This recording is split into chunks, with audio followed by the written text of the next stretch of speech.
This podcast is part of the Deluxe Edition Network. To find other great shows on the network, head over to deluxeeditionnetwork.com. That's deluxeeditionnetwork.com.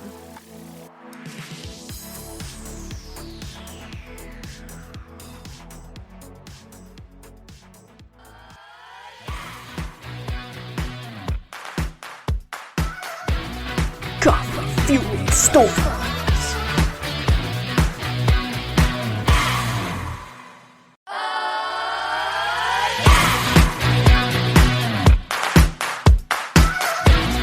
Coffee-fueled stories.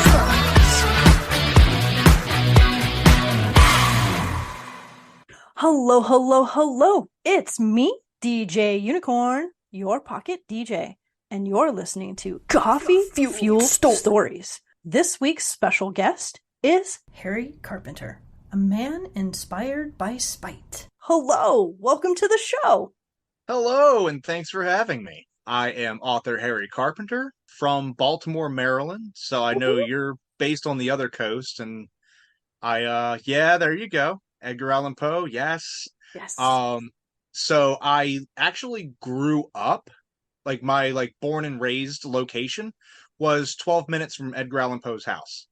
Oh man. So obviously, as a youth growing up in the inner city of Baltimore, right next to Edgar Allan Poe, I decided, by gosh, by golly, in 30 years, I think a great idea would be to write horror stories. In 30 years exact, I shall write this.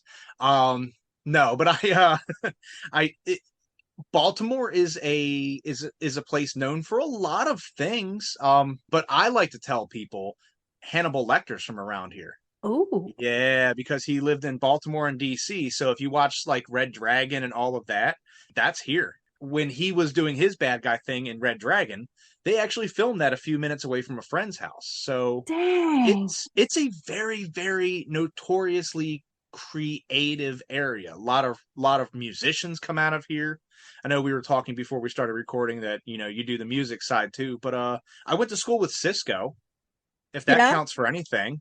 Okay. But, I went to school with that guy before he started spray painting his hair silver. So my high school time, I had Cisco in my school. Yeah, there's a lot that comes out of this town. So I wanted to try to be the next one, maybe. I tried my hand at music, and I tried everything. I've tried voice acting. I'm still trying voice acting. I've never stopped trying.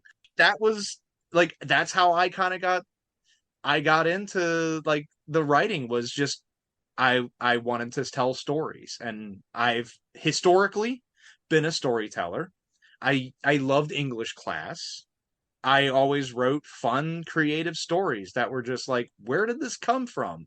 So then, flash forward 20 plus years, I'm like, what if I wrote really weird stories again? So Harry, that is a great introduction, who you are and how you are, and a great way to start the show. So thank you for that.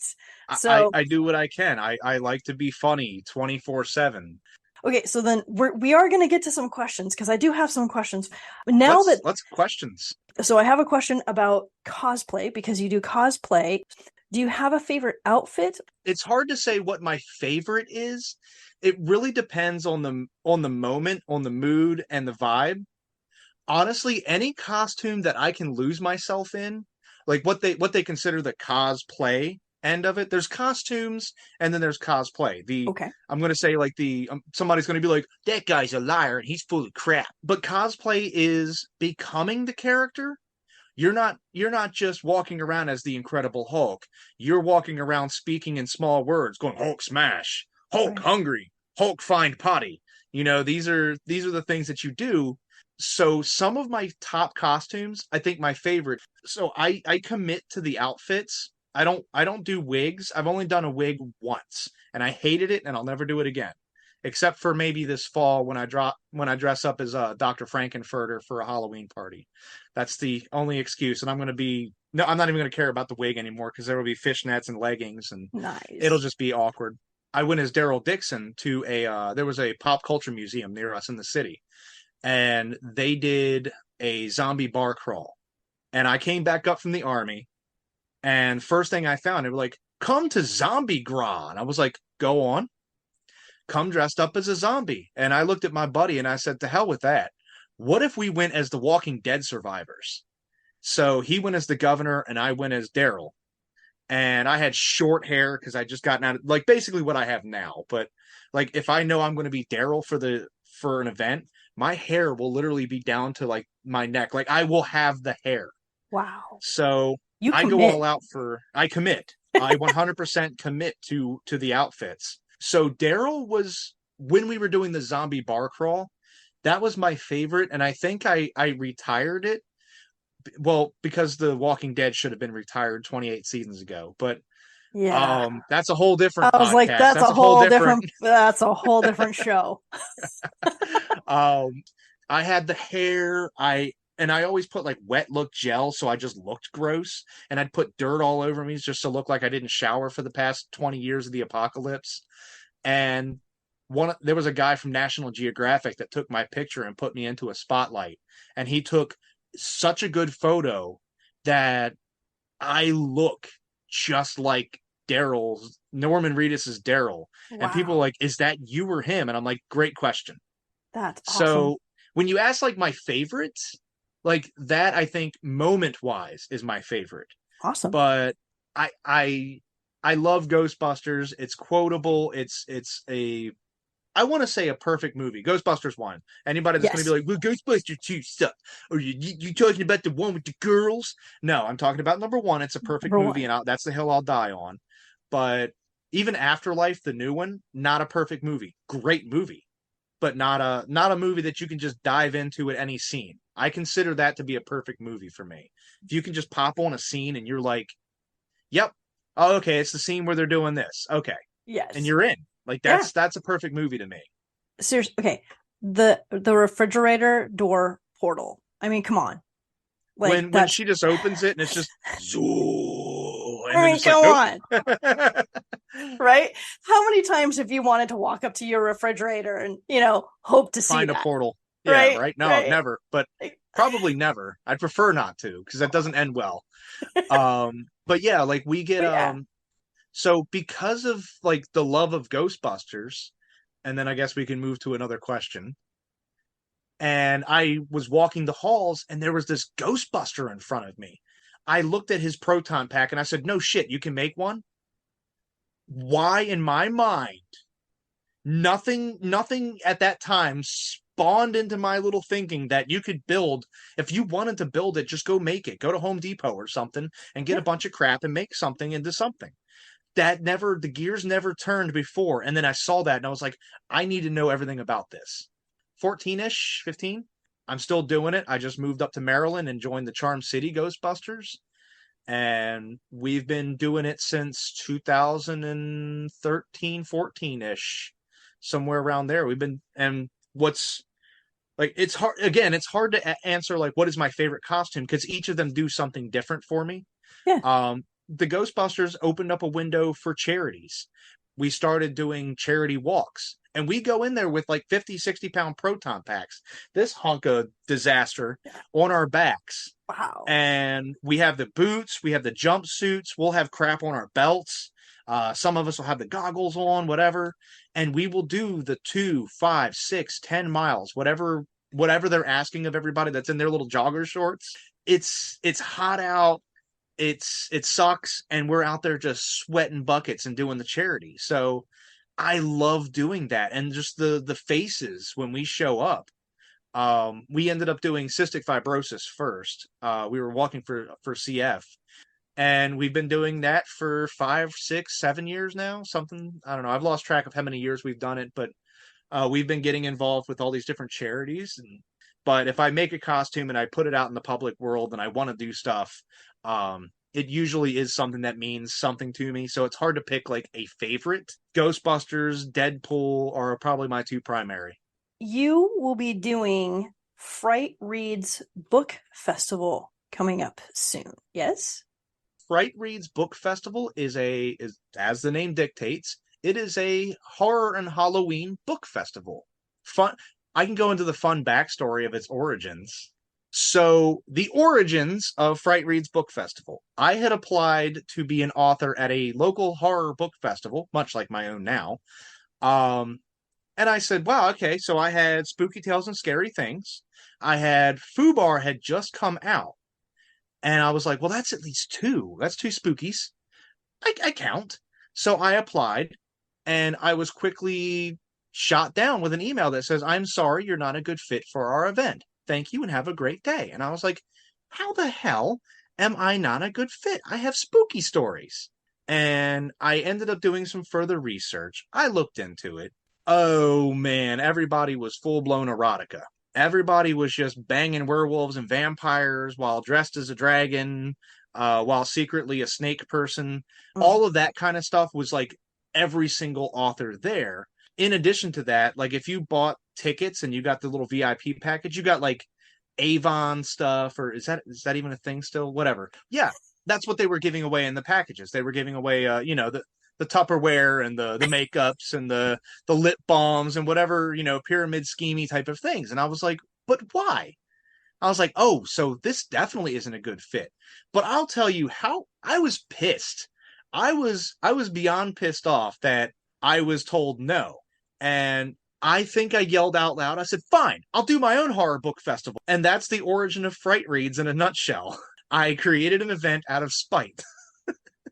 And that was, I think that was 2018, 19. It was 2018 because 2019 they kind of crumbled and went under. Pre-pandemic, they didn't survive the pandemic. They didn't even survive pre-pandemic. During that time, during the pandemic, the lockdown, I brainstormed and plotted. And I just like, I want to do this. And we came out of the gate with free entry tickets. Ooh. The logic was the pandemic sucked. Let's have fun. Yeah. So that's what we did. Our first year was 2021. And it's great. I did it on the right number of years. So like 21 will be year 1, 2 will be year 2. Yes. Yeah. So that way it's like somebody's what year are you guys on? It's 2028 now. So we're on year 8.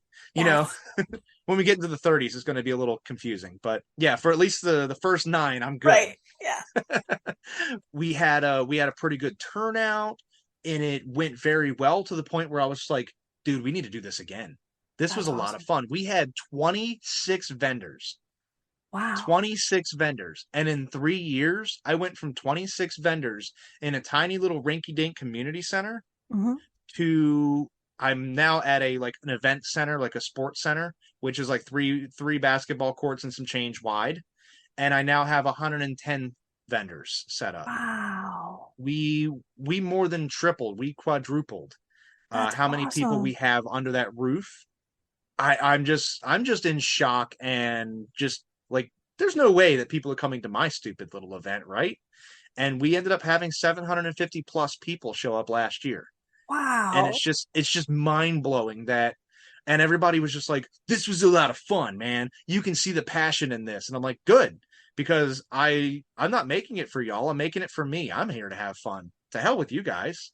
That's awesome. So everything that I'm doing at the event, the guests, the vibe, the energy, it's all me. And it all came from spite. That's awesome. Screw you guys, I'm doing my own thing. I love it. I love it. That's awesome. But yeah, I literally just wanted a platform to be able to, like, because I've done book events, I've done book fairs, I've done book signings where there's like a big gaggle of authors. I got one for Barnes and Noble's coming up on Saturday, so like I'm always the odd duck because everybody's like, "Ew, scary books. I don't do those." And I was like, "What if I made a scary book place?" And then everybody that's coming in there is looking for murder books. They're looking for scary ghosts. They're looking for demons, goblins, serial killers, murder mysteries, whodunits. Welcome to Fright Reads. That's awesome. That is so cool. Everybody needs to know about Fright Reads Book Festival. So like Fright Reads was kind of just a product of spite. I had that on the website as like its origin story, and somebody was like, that's a little unprofessional. I'm like, but it's true. It has evolved into this monster that I can barely contain at this point. We started with like I said, we had 26 vendors, bunch of independent authors and crafters. So one of the names that I got a lot of was Ronald Malfi. And I was like, I know that guy. He lives near me. I've met him on several occasions. We have a mutual friend named Kevin, who is the concert promoter guy. Let me facilitate that. That should be easy enough to get, because we've already met and we've talked. So Ronald was like, oh, yeah, you're the guy that talked to me at that event. Yes, I am the guy. So, yeah, he threw his hat in the ring, and I was like, yes, Ronald Malfi. Yes. And it was just kind of a nice happenstance that we have these cool authors, and I'm waiting on the okay, but I'll be possibly announcing a very, very interesting author that got back to me 8 months later, and I said, I'll make room for you. I don't care. I'll get rid of my table. I'll find a space. Wow. That's awesome. Without going into a name, Okay. she is the legacy of a famous horror icon. Oh, oh, oh, oh, but I can't wait. That's awesome. That's one of the cool things about being able to do this book festival. I love it. So the fact that you did this, like, that's how I feel. I'm like, I do my podcast my way. I do what I want. I talk to who I want. I read the books that I want. Like, it's my show. You have your fun. Exactly. When it stops being fun, that should never happen. Yeah, so, you know. Exactly. So I love that you created something out of spite. Like, and I think that that's like the best marketing, actually. What an origin that should be story. on a shirt. That should be on a shirt. Frightreads, made out of spite. Yeah, created out of spite. I love it. I love it. So I may do that. That might be a shirt design. We'll see. I would wear that, because I'd have to send you it if I do make it. I'll be like, here's your shirt. You did this. And I would rock it. I would totally rock it. I would take Reads, made out of spite. Exactly. And it would be an honor to wear that shirt. It would, because you know that when I'm wearing it, I mean it. Like, I'm there with you. Like, the fact that you did this, like, I support that 100%. But it's a hell of an origin story. So, like, unfortunate news today was Pee-wee. Yes. But I would have absolutely lost my entire mind to be in the room with him for 5 seconds. Yes. Like, that. Yes. I posted on my author page on Facebook. I was like, the reason I am the way I am today is because of Pee-wee. Yes. Paul is everything that I became. I'm weird. I'm goofy. Like, that hurt today. Something made noise in my room, and it scared the ever-loving bejesus out of me. It was like, ooh. And I was like, who oohed in my room? I'm alone in here. Well, it's funny you say that, because your curtain back there, I could see shadows and movement behind you. And I was like, I sure hope that's not somebody back there, and that's just like trees or bushes or something. But I did see movement back there in your window, which is kind of, and now that you're saying that, there better not be anybody there. I'll have to sort that out later. I'm going to get a big stick and sort out whatever that is later. Whatever squirrel, possum, or demon is hiding in that corner. Holy shit. But, so, like, okay. It's not my chair, right? Okay. I was like, I'm not rubbing against something. No, I saw movement back there again. If you would like, I'll let you know when I see movement back in your window. So, this is going to be like, somebody's going to be like, oh yeah, talking to a horror guy and he's making it up. I'm like, no, I'm hearing something that's like, I'm seeing shit in your window moving. Like, I see movement out there. And I'm like, so, from where I am, I don't know what's out there. So it's just our cars are right there. Let's see. The only solution that I can come to is, no, the neighbor's kid isn't home. I mean, he's home, but he's not like screwing around with his truck. Yeah, I don't know. Yeah. I have no idea. So that's weird, and I don't know. I don't it's just know like either. It keeps happening, and I'm like, hello. I'm like, hello? I don't know what's happening either. But yeah, like, right outside is like, that's the driveway where the cars are parked. Uh-huh. So if you're in between there, you're wrong. I'm So I like, don't know. I don't know what's But the happening over sun there. is But that direction. So if uh-huh. the sun is way over there and my neighbor is coming and going into his cars or trucks, there's a chance that it Ah, could just be like it could just be bing, bing, shadows. and But just yeah. be enough of a shadow. But it's Yeah. weird that you notice it every time that something goes. I don't really pay attention to it until you notice this. And when you said the sound, I'm like, okay, now the things are lining up. Like, that's really just freaky. That's really freaky. Weird. Super freaky.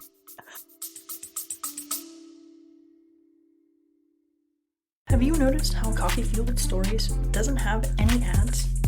That's because I work tirelessly to keep this show alive. After 3 years on my own, I've decided I need to ask for your help. I've never asked anyone to subscribe. I've never asked anyone to leave a review. I've never asked anyone to rate the show.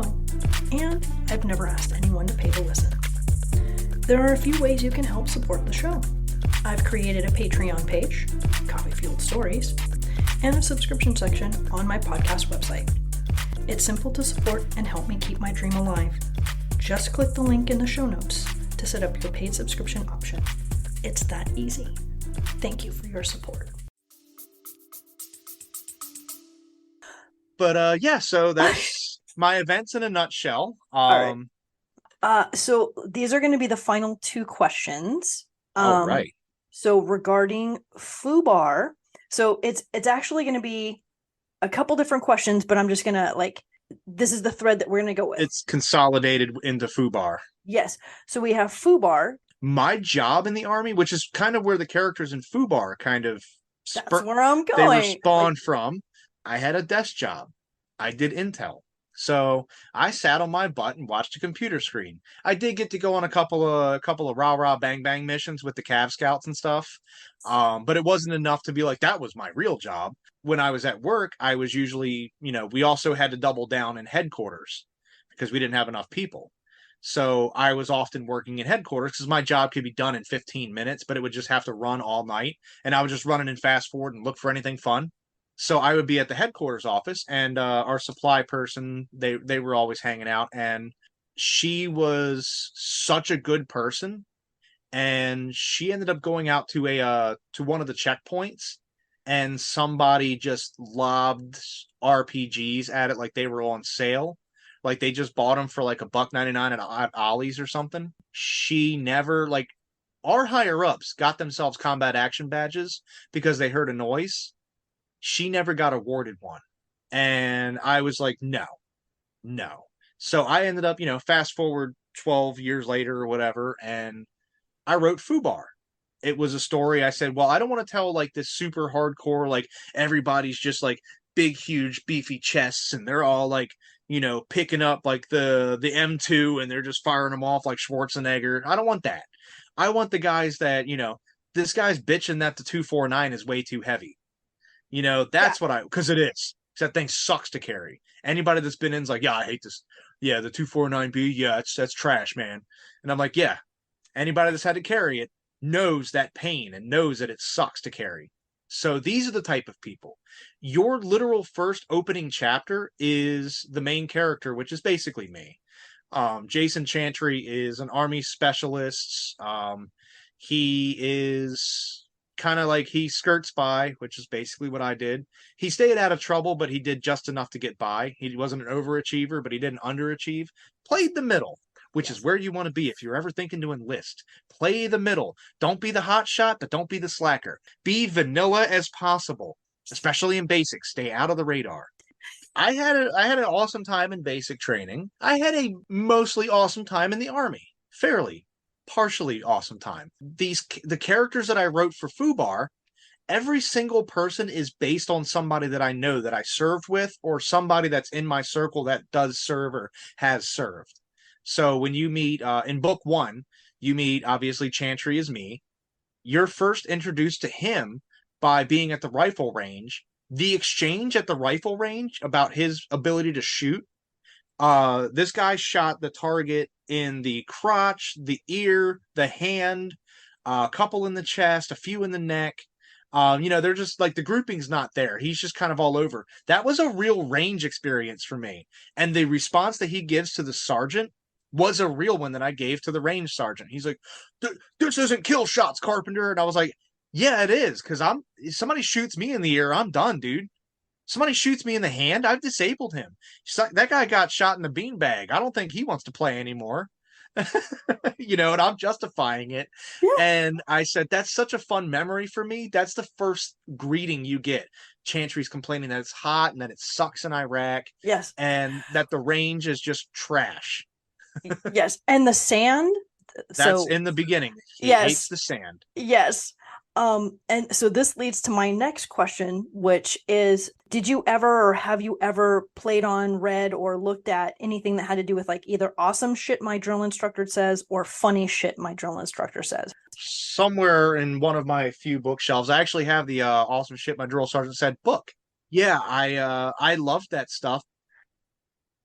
Everybody's like a fictionalized version of themselves, but like I did add in everybody like the character of X is based on our supply girl who had that rocket attack. Because I was like, you were a badass, and there's no reason you shouldn't be remembered as a badass, even if it's not you per se, but you're the one that is pretty kick-ass.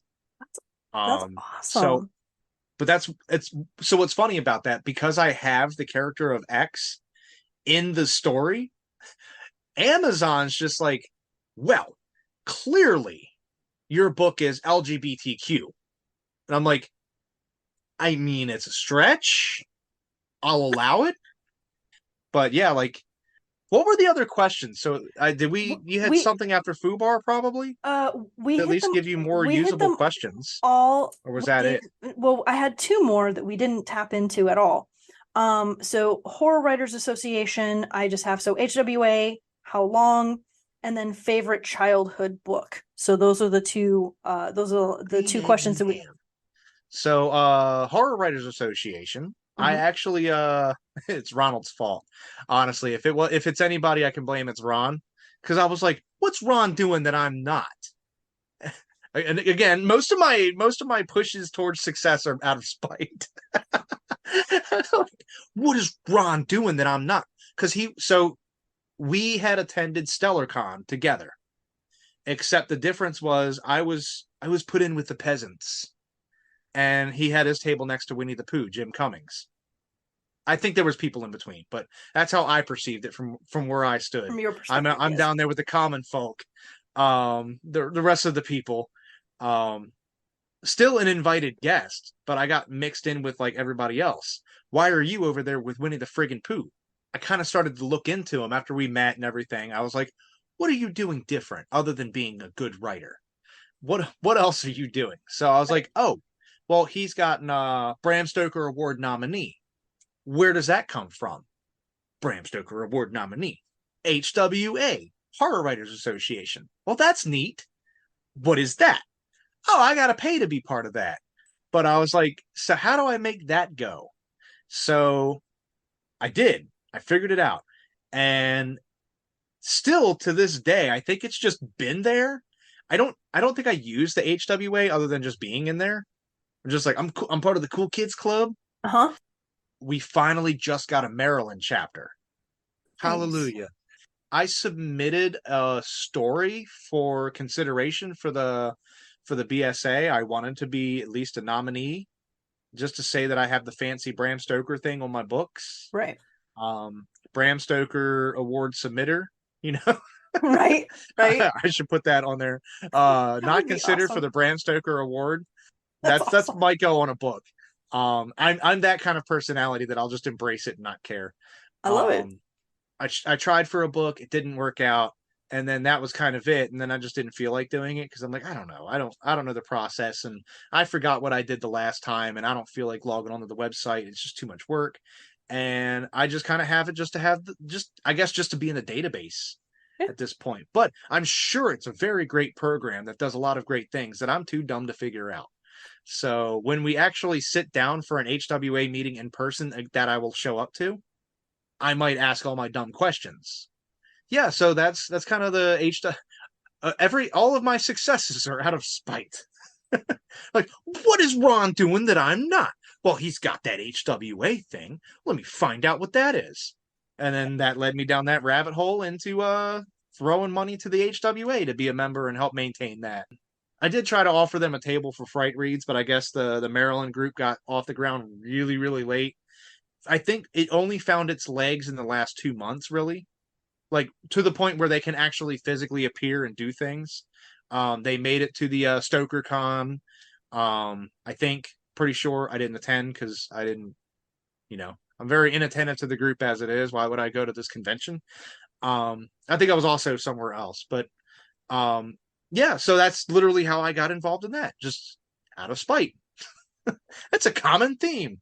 And then you said childhood book, yeah? Yeah. Yes.